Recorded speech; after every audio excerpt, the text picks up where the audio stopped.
Hi BookTube, it's Millie. I'm back with another video. Like I said, I'm going to film a few different videos today and I'll post them accordingly, from here on in. But I'm going to do my January wrap-up. This is my very first wrap-up and I'm excited to do it. I managed to read 12 books this month. Okay, now let's just think about this for a second. I'm a mom. I'm married. I work at night as a caregiver. I'm busy. How I managed to devour 12 books is beyond me. I'll tell you what my goal was. On Goodreads, I put for the year 52 books, right? There's 52 weeks in a year, one book a week. I should be able to manage that with my schedule. So that's 4 books a month. That's my personal goal. 4 books a month, people. I read 3 months worth of books this month. Is that not crazy? Anyway, granted, some of them are really tiny and, so I kind of cheated a little bit, but it's a book, right? I should count it towards my books that I've read. So without further ado, let me go into them. I'm not gonna review them or anything. I'm actually from this stack of books, I am going to do something that's called Book of the Month.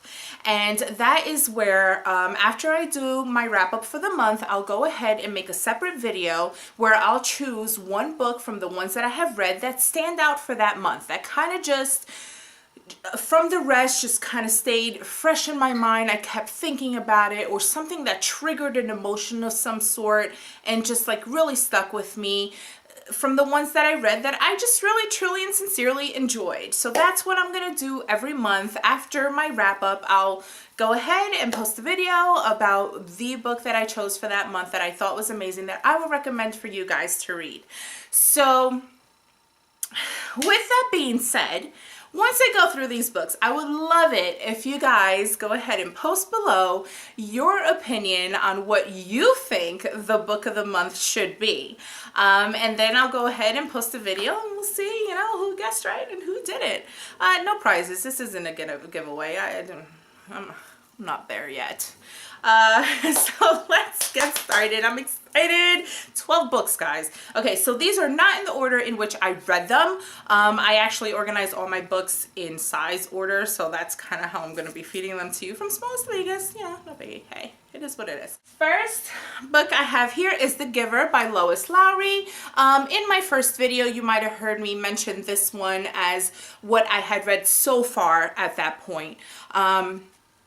So yeah, good book. I sincerely enjoyed it. It was a great story. I've heard from a lot of people that they had to read in school. I did not read in school. Maybe, I don't even know if it was around while I was in grade school.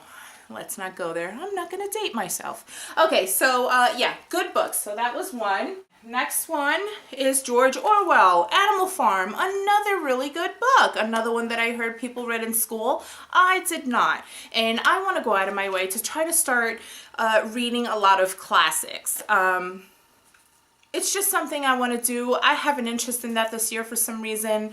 Although I have tons of YA and adult books that I do want to read, I still want to at least go out of my way every month to at least read 1 or 2 classics. At the very least, at least one every month, so I can, get on that. So I chose George Orwell, Animal Farm, really good book. And yeah, I've heard people talking about it here on YouTube, so I'm sure you guys have heard of it before, and if you haven't read it, I suggest you do. Next one, funny story about this book, is A Tale of the Supernatural Isis by Douglas Clegg.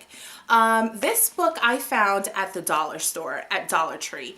I find a lot of really great books at the Dollar Tree. As a matter of fact, I found this book for $1 at the Dollar Tree, Joe Hill Horns. I haven't read it yet, but I've seen it floating around on YouTube.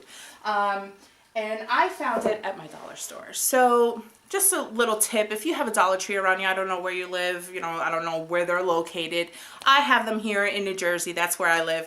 And that's where I found this little gem. It has some illustrations in it that are really cute. Well, not cute, but I mean, it's really nice, illustrations through the book.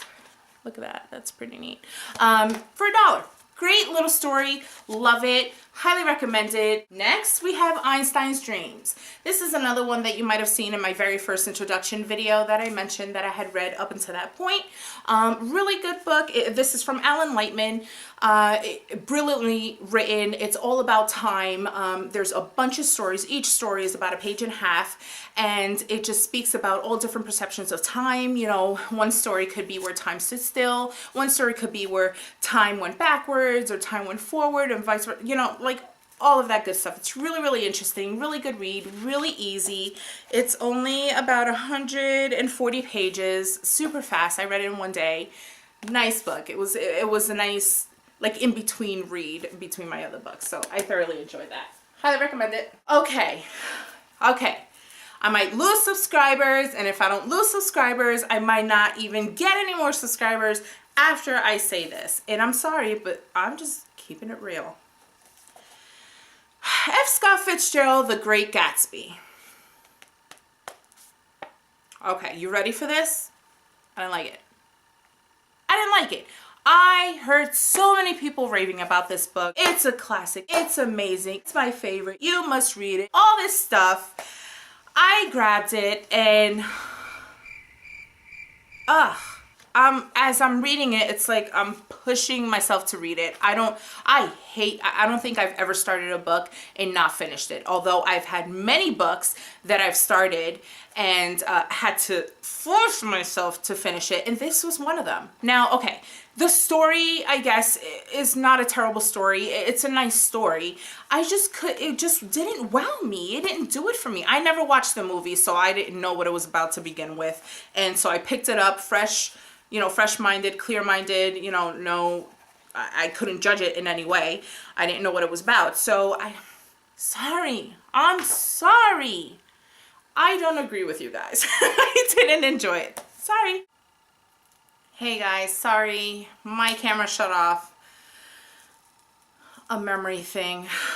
BookTube problems. No, I'm just kidding. Okay, so I think I left off speaking about the books that I read on my Nook, basically just saying it was Looking for Alaska from John Green and Sharp Objects from Gillian Flynn. I enjoyed both books. I rated them 4 out of 5 stars on my Goodreads. Good books. I recommend them as well. So let's keep this moving before I run out of battery or something else happens. Okay, Wonder by R.J. Palacio. Love this book. Thoroughly enjoyed it. Great story. It is a children's book, but I highly recommend it for anyone of any age, adults, children. Anyone should read this. It's really good. It tugged at my heartstrings. I have a son. He's 4 years old, and I just, I kind of put myself in the mom's position, raising a child that way and just seeing my son, go through hard times like that. I mean,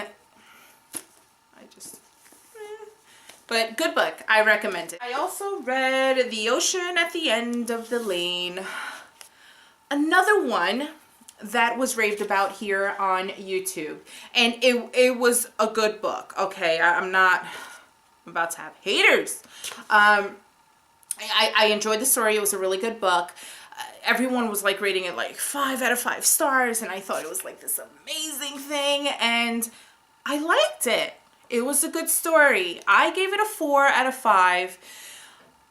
But I have to be honest, I would have given it a 3.5. Like, it just didn't hit that mark for me. I did enjoy the story. The writing, I cannot take it away from Neil Gaiman. I'm sorry, I didn't say who that was from. It's from Neil Gaiman. I'm sure you all know. His writing style is brilliant. I will not take that away from this man. But it was a nice story. I didn't think it was like this like crazy thing to go like gaga over people. It was good. It was a good story. It was good. Sorry. The Darkest Minds by Alexandra Bracken. I love this book. Seriously, guys, I thoroughly enjoyed this. I thoroughly enjoyed this. It was really good, and I highly recommend it. Read it. I read Mouse by Art Spiegelman. I read both. It's a 2-part This is the first, this is the second. These are actually the very first graphic novels I have ever read in my life. I wanted to go ahead and, along with reading more classics this year, I wanted to try graphic novels. I just thought it'd be something fun to try and just see how I feel about them. And I loved it. I thoroughly enjoyed reading a story and having the pictures there for me. I mean, you know, I'm kind of thinking like, oh, you know, they're like comic books, and I don't know how I'm going to feel about that, but it was really nice to go ahead and read a statement and then look at a picture that coincided with that. And it kind of really helped to just let me picture everything that was happening and make it a smooth like flow of a story. And I just thought, and the story itself is amazing, great. I highly recommend these. Whether you're into graphic novels or not, the story itself is just, it's perfection. It really is great. I thoroughly enjoyed this. So this one, the first one is My Father Bleeds History. And this one is the second one, and it says, And Here My Troubles Began. So yes, I highly recommend these. Like I said, these are my first graphic novels, and they are not going to be my last. I'm really glad that I started out with this and made an impact. Like I said, I thoroughly enjoyed it, so I will be doing more. Faux show. Yeah, sorry for that last little bit there. So that is it, guys. This is my January wrap-up. That is what I read. I read 12 books this month. My goal was 4. Blew it away. I could sleep for the next 2 months and still be on track. That's not gonna happen because I don't sleep, because I'm a mom and I'm a wife and I work, and what is sleep? Too much filming. Too much filming. Thank you so much for watching. Thank you guys for subscribing. I love all the comments and feedback, and we kind of go back and forth. I love it, love it, love it. I do have a Goodreads. I didn't mention this in any of my other videos. I don't know why, but I do have a Twitter, and I do have a Goodreads that's linked to this channel. I do have an Instagram. It's a personal Instagram, but I do post, you know, what I'm reading and pictures of hauls and, you know, stuff like that. So I'll put all of that underneath this video if you want to go ahead and follow me, stalk me, do what you gotta do. I love it. Come on, come on. So that is that. Let me get off of this camera. Bye, guys. Thank you so much for watching, and I'll see you in the next one. Bye.